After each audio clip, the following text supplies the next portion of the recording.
They huddled by feeble fires, shivering in woolen rags, melting snow for warmth, and still survived the coldest nights imaginable. That might sound like a modern survival show, but it was everyday life for medieval peasants. In the next few minutes, you're going to discover how they kept from freezing to death, what ingenious hacks they invented with minimal tools, and why their winter strategies still fascinate survivalists and historians today. Picture a winter night in the 13th century.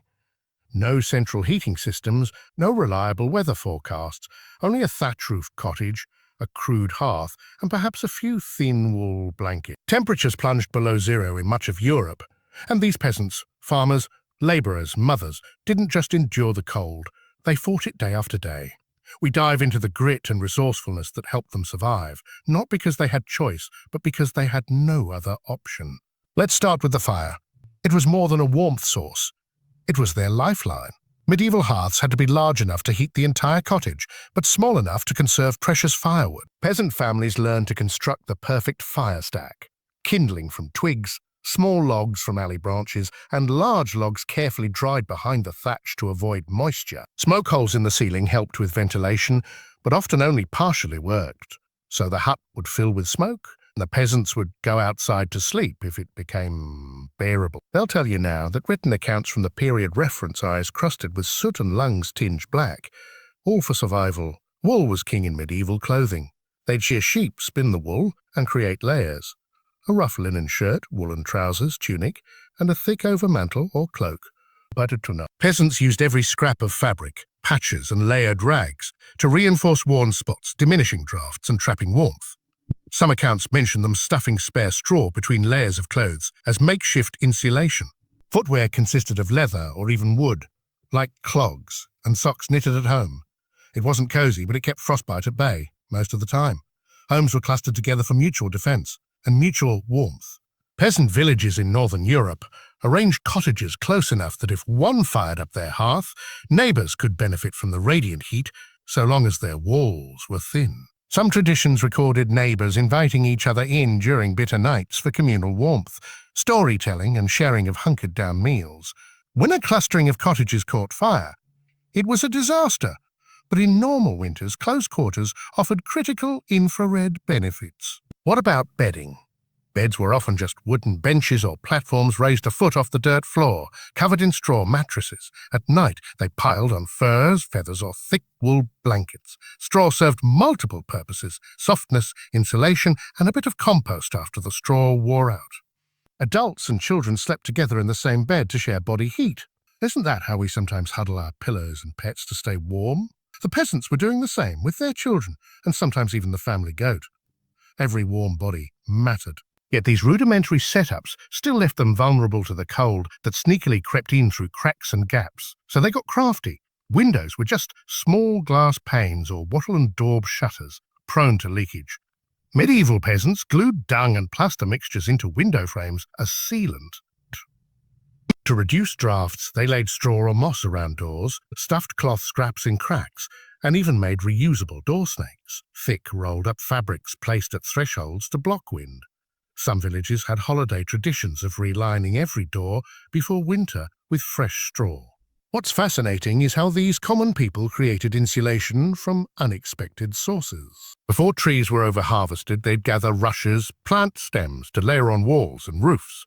Sometimes they'd plaster walls with mixtures of mud, straw, and animal hair, what we'd call cob, to reduce wind infiltration by up to half. The same mud insulation techniques are still used today in natural building projects. Peasants didn't call it a green building. They called it a life. Now winter isn't just cold, it's darkness. Growing seasons stopped and days shrank. People had to stay active to stay warm. Seasonal work like chopping firewood, repairing fences, weaving and food preservation kept their bodies warm and minds active.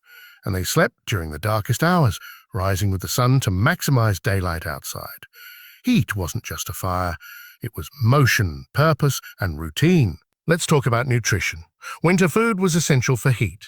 Peasants stored root vegetables, grains, and salted meat. Stews, porridges, and soups were staples, nutritious, filling, and warming. Drinking hot ale or posset, a milk-curdled drink, helped raise their internal temperature. Even eating small, frequent meals of warm porridge could have a greater effect than just sitting by the fire. They knew tangible thermodynamics. The body burns calories to generate heat, so a hearty soup meant survival. What about water? Frozen water was a problem. They melted ice near the hearth or used snow, but sanitation was compromised.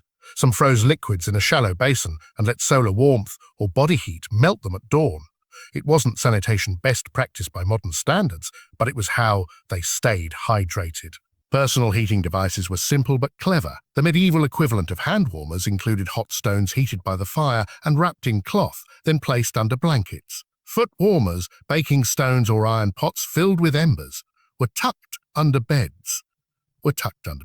In areas with geothermal activity, monks even built heated floors using steam channels under stone, but for peasants, fire-warmed stones were a portable luxury.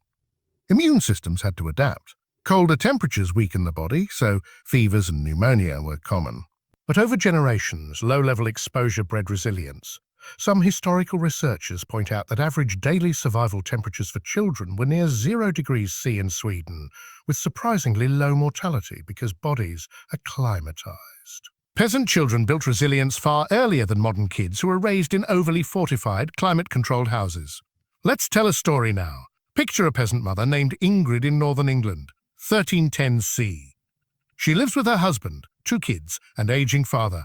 November has just arrived. Their firewood is low. Rain has rotted logs. Snow is expected soon. Ingrid wakes before dawn and kneels before the hearth. She drags the last logs onto the embers. The flames crackle. She wraps her children in spare linens and straw jackets for the day. She sends her husband to saw a nearby fallen oak, knowing any moment the wood might turn to ice. She starts milling barley for porridge. She slices turnips and collects salted pork from their storage chest. She whispers a prayer for strength, for survival. That night, they huddle around the hearth.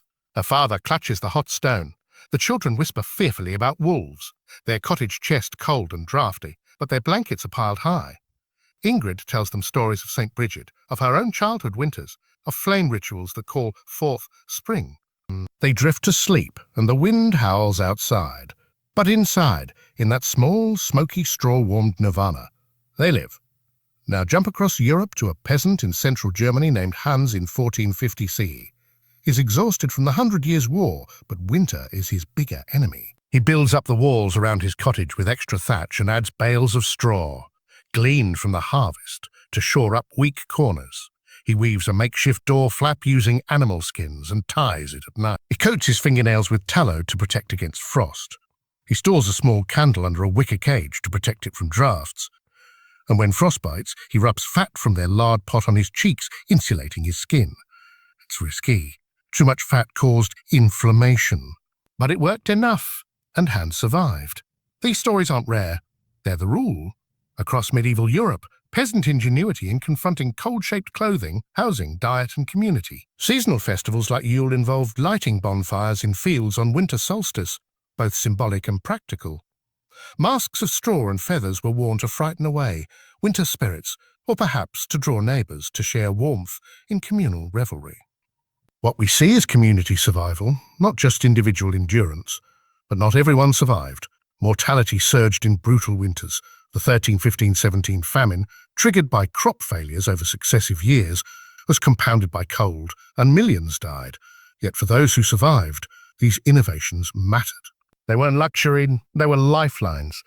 So why does this matter today? We're no longer huddling in straw-lined huts, but modern survivalists look back at these techniques. Many rural off-grid communities still use straw, bale insulation, stone bed heating, layered clothing, communal living to reduce heating costs. Natural builders cite medieval earthen walls as examples of carbon-neutral, efficient homes. Backpackers and hikers take lessons from them, layering portable heat stones, hot drinks, and moving to stay warm. And cold climate military units train using similar stomach-warming soups and heat retention strategies. The medieval peasant's cold-weather toolkit, a well-stoked hearth-layered wool, straw insulation, hot stones, and community networks, teaches us about adaptation, resilience, and simplicity. We live in a world that demands technological wizardry to stay warm, but sometimes the old ways are more sustainable and intimate with the environment. Imagine the courage it took to winter in an unheated hut, depending on your own sweat and ingenuity to survive until spring. And here's a paradox worth reflecting on. People today often fear cold. We have endless heater settings, electric blankets, insulated homes. Yet we lack the deep relationship with cold that medieval peasants had. They didn't just endure, they met it with ritual and storytelling. Imagine storing life lessons in each snowflake and wind gust. That's something we've lost.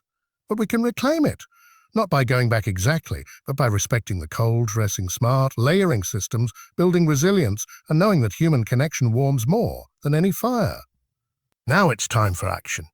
If you learn something surprising, like how edible fats doubled as skin protectors, or how a fire-heated stone could last an entire night, hit that like button and share this video. Subscribe to explore more history-powered survival tricks and drop a comment. Which medieval hack would you try this winter? I'll feature the best replies in the next video.